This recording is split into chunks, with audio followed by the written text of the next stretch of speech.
নমস্কাৰ, আজি হৈছে 19 মে। এই মুহূৰ্তত সন্ধিয়াৰ কেইবাটাও ব্ৰেকিং নিউজ আহি পৰিছে। দিব লৈছোঁ সন্ধিয়াৰ প্ৰথমটো ব্ৰেকিং নিউজ। পশ্চিমবংগত মুছলমানে কিনা নাই গৰু, বিজেপি চৰকাৰৰ নিষেধাজ্ঞা, হিন্দু গোপালক নামিল আন্দোলনত। চৰমপন্থা লোৱাৰ বাহিৰে আমাৰ কোনো উপায় নাই। ভুচি দোকানত 10ৰ পৰা 20 লাখ টকা আছে বাকী। যদি গৰু বিক্ৰী কৰিব নোৱাৰে তেন্তে এই বাকী কেনেকৈ পৰিশোধ কৰিব পাৰিম? এইদৰে এতিয়া ৰাজপথত আন্দোলনত নামিছে গোপালকসকল। আগবঢ়াইছোঁ আন এটা খবৰ। প্ৰধানমন্ত্ৰী নৰেন্দ্ৰ মোদীয়ে যিদৰে দেশৰ অৰ্থনীতি পুনৰ্গঠন কৰিছে, এক বৃহৎ অৰ্থনৈতিক ধুমুহাই আঘাত আনিবলৈ ওলাইছে। ইয়াৰ কোনো প্ৰভাৱ আদানী, আম্বানী আৰু নৰেন্দ্ৰ মোদীৰ ওপৰত নপৰে। তেওঁলোক নিজৰ ৰাজপ্ৰসাদতে আবদ্ধ হৈ থাকিব। ইয়াৰ প্ৰভাৱ সাধাৰণ লোকৰ ওপৰত পৰিব আৰু আগন্তুক সময় অতি কঠিন হ'ব, এই মন্তব্য কংগ্ৰেছ নেতা ৰাহুল গান্ধীৰ।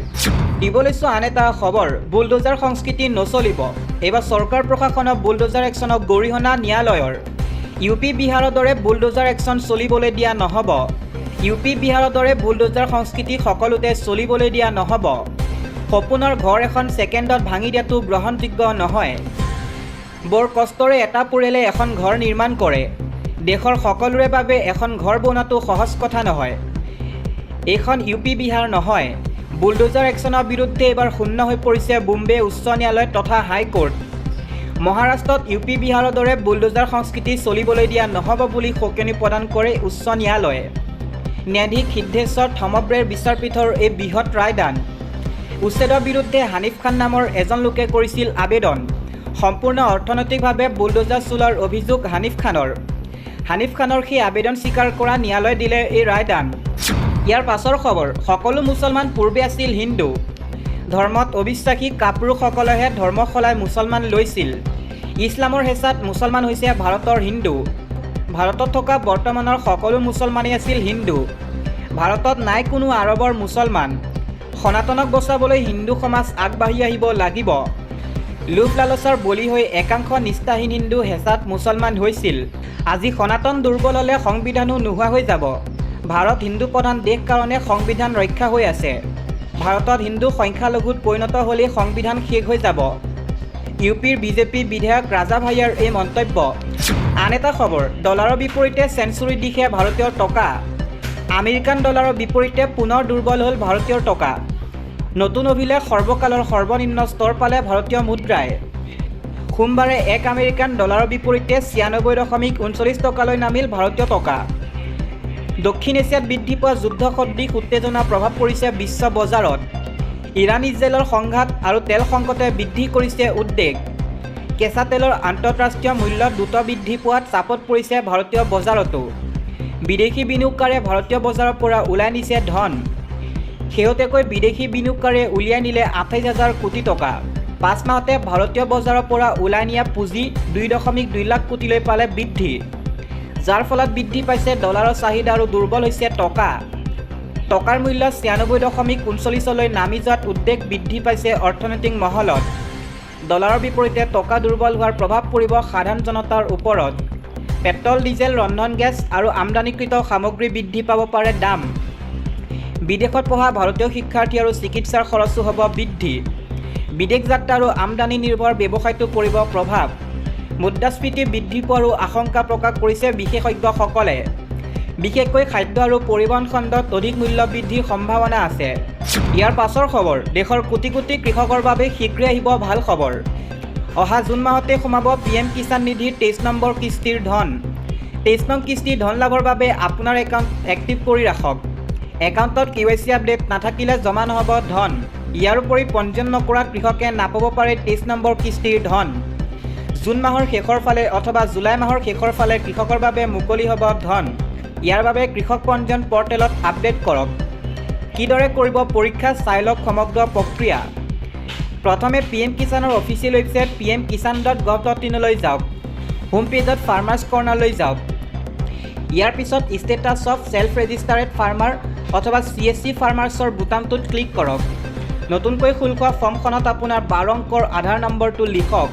কাষত দিয়া কেপচা কোডটো শুদ্ধকৈ সন্নিৱিষ্ট কৰক।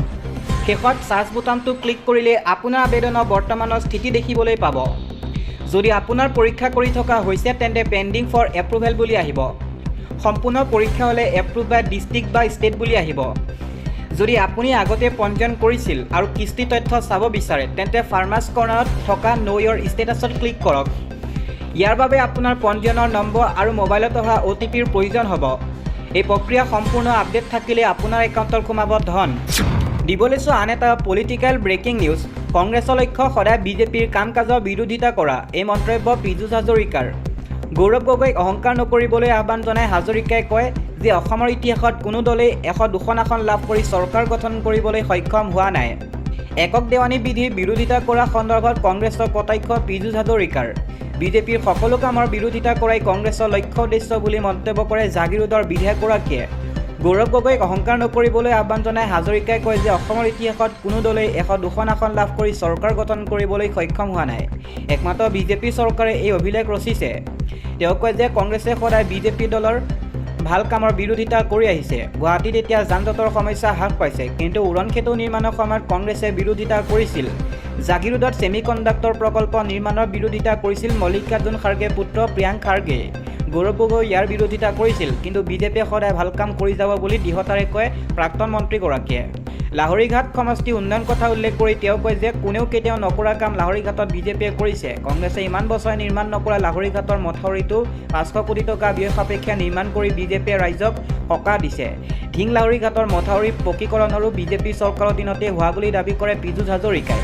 উল্লেখযোগ্য যে নগাঁও লোকসভা সমষ্টিৰ সাংসদ প্ৰদ্যুৎ বৰদলৈয়ে বিধানসভা নিৰ্বাচনৰ পূৰ্বে কংগ্ৰেছ ত্যাগ কৰি বিজেপিত যোগদান কৰে আৰু দিছপুৰ সমষ্টিৰ পৰা জয়ী হৈ বিধানসভালৈ আহে। ইয়াৰ পৰিপ্ৰেক্ষিতত নগাঁও লোকসভা আসনখনৰ বাবে অচিৰেই উপ নিৰ্বাচন অনুষ্ঠিত হ'ব। এই আসনখন যাতে এইবাৰ বিজেপি দখললৈ আনিব পৰা যায় তাৰ বাবে কুচকাৱাজ আৰম্ভ কৰিছে দলটোৱে। বৃহস্পতিবাৰে পীযুষ হাজৰিকাই লাহৰীঘাট সমষ্টিত দলীয় সভাত অংশগ্ৰহণ কৰি তাৰে ইংগিত প্ৰদান কৰে। তেওঁ কয় যে বিজেপি দলে ৰাইজৰ বাবে সকলোখিনি কাম কৰিছে, গতিকে ৰাইজে এতিয়া প্ৰতিদান দিয়া উচিত। আগন্তুক উপ নিৰ্বাচনত নগাঁও সমষ্টিত NDAৰ প্ৰাৰ্থীৰেই জয় হ'ব বুলি দৃঢ়তাৰে কয় হাজৰিকাই। প্ৰাক্তন মন্ত্ৰীগৰাকীয়ে লাহৰীঘাটত অনুষ্ঠিত দলীয় এক সাংগঠনিক সভাত উপস্থিত থাকি দলীয় কৰ্মীসকলক সংগঠনটো অধিক শক্তিশালী কৰাৰ বাবে ঐক্যবদ্ধভাৱে কাম কৰিবলৈ আহ্বান জনায়। ইয়াৰ পাছৰ খবৰ, বিধানসভা প্ৰথম অধ্যক্ষৰূপে শপত গ্ৰহণ চন্দ্ৰমোহন পাটোৱাৰী। 21 মে'ৰ পৰা অনুষ্ঠিত হ'ব বিধানসভাৰ প্ৰথম অধিৱেশন। অসম বিধানসভাৰ প্ৰথম অধ্যক্ষৰূপে শপত গ্ৰহণ কৰিলে জ্যেষ্ঠ বিধায়ক চন্দ্ৰমোহন পাটোৱাৰীয়ে। শুকুৰবাৰে লোকভৱনত ৰাজ্যপাল লক্ষ্মণ প্ৰসাদ আচাৰ্য চন্দ্ৰমোহন পাটোৱাৰীক বিধানসভাৰ প্ৰথম অধ্যক্ষ হিচাপে শপত বাক্য পাঠ কৰোৱায়। অহা 21ৰ পৰা অনুষ্ঠিত হ'ব অসম বিধানসভাৰ প্ৰথম অধিৱেশন। অধিৱেশনৰ প্ৰথম দিনে নৱনিৰ্বাচিত বিধায়কসকলে শপত গ্ৰহণ কৰিব। প্ৰথম অধ্যক্ষ চন্দ্ৰমোহন পাটোৱাৰীয়ে সকলো বিধায়কক শপত বাক্য পাঠ কৰোৱাব। অহা 21 মে'ৰ পৰা 4 দিনীয়াকৈ ষষ্ঠদশ অসম বিধানসভাৰ প্ৰথম অধিৱেশন অনুষ্ঠিত হ'ব। এই অধিৱেশনৰ আৰম্ভণি আৰু এগৰাকী অধ্যক্ষ নিৰ্বাচিত নোহোৱালৈকে ষষ্ঠদশ অসম বিধানসভাৰ জ্যেষ্ঠ সদস্য চন্দ্ৰমোহন পাটোৱাৰীক অধ্যক্ষ কাৰ্যভাৰ চলাই নিবলৈ প্ৰথম অধ্যক্ষ হিচাপে নিযুক্তি প্ৰদান কৰা হৈছে। প্ৰথম অধ্যক্ষৰ শপত গ্ৰহণ কৰি চন্দ্ৰমোহন পাটোৱাৰীয়ে সংবাদ মাধ্যমৰ আগত কয়, অহা 21 মে'ৰ পৰা হ'বলগীয়া বিধানসভাৰ অধিৱেশনৰ বাবে ৰাজ্যপালে মোক প্ৰথম অধ্যক্ষৰ দায়িত্ব দিছে। বিধানসভা নৱনিৰ্বাচিত সদস্যসকলক শপত বাক্য পাঠ কৰোৱাৰ বাবে প্ৰথম অধ্যক্ষ হিচাপে ৰাজ্যপালে মোক শপত বাক্য পাঠ কৰোৱায়। এই সুযোগতে মই প্ৰথম অধ্যক্ষৰ বাবে নিৰ্বাচিত কৰাৰ বাবে মুখ্যমন্ত্ৰীক ধন্যবাদ জনাইছোঁ। উল্লেখযোগ্য যে নৱনিৰ্বাচিত বিধায়কসকলক শপত বাক্য পাঠ কৰোৱাৰ লগতে প্ৰথম অধ্যক্ষই অসম বিধানসভাৰ নতুন অধ্যক্ষ নিৰ্বাচনী প্ৰক্ৰিয়া পৰিচালনা কৰিব। প্ৰথম অধ্যক্ষ হিচাপে বিধানসভা আৰম্ভ কৰি চন্দ্ৰমোহন পাটোৱাৰীয়ে নৱনিৰ্বাচিত বিধায়কসকলক প্ৰথম অধ্যক্ষৰ যোগেদি শপত গ্ৰহণৰ পাছতেই বিধানসভাৰ অধ্যক্ষ নিৰ্বাচন কৰা হ'ব। ইতিমধ্যে NDAৰ ফালৰ পৰা প্ৰাক্তন মন্ত্ৰী তথা বিধায়ক ৰঞ্জিত কুমাৰ দাসক বিধানসভাৰ অধ্যক্ষ আসনৰ প্ৰাৰ্থী হিচাপে আগবঢ়াই দিয়া হৈছে। বিধানসভাৰ সদস্যসকলে বিধানসভাত নিৰ্বাচন কৰিব অধ্যক্ষক। ইফালে কেবিনেটত ইতিমধ্যে অনুমোদন জনোৱা UCC বিধেয়ক অসম বিধানসভা অধিৱেশনৰ শেষৰ দিনা অৰ্থাৎ 26 মে'ত উত্থাপন কৰা হ'ব। আনহাতে অসম বিধানসভা অধিৱেশনৰ পাছতে মুখ্যমন্ত্ৰী ডক্টৰ হিমন্ত বিশ্ব শৰ্মা নতুন দিল্লীলৈ যাব আৰু নতুন দিল্লীত দলৰ ৰাষ্ট্ৰীয় সভাপতিক সাক্ষাৎ কৰাৰ পিছত মন্ত্ৰীসভা সম্প্ৰসাৰণ ব্যৱস্থা কৰিব। মুখ্যমন্ত্ৰীয়ে জনোৱা অনুসৰি জুনৰ প্ৰথম সপ্তাহতহে মন্ত্ৰীসভাৰ সম্প্ৰসাৰণ সম্ভৱ হ'ব। বৰ্তমান 4জনীয়া মন্ত্ৰীৰ গঠিত হৈছে মুখ্যমন্ত্ৰী হিমন্ত বিশ্ব শৰ্মাৰ মন্ত্ৰীসভা।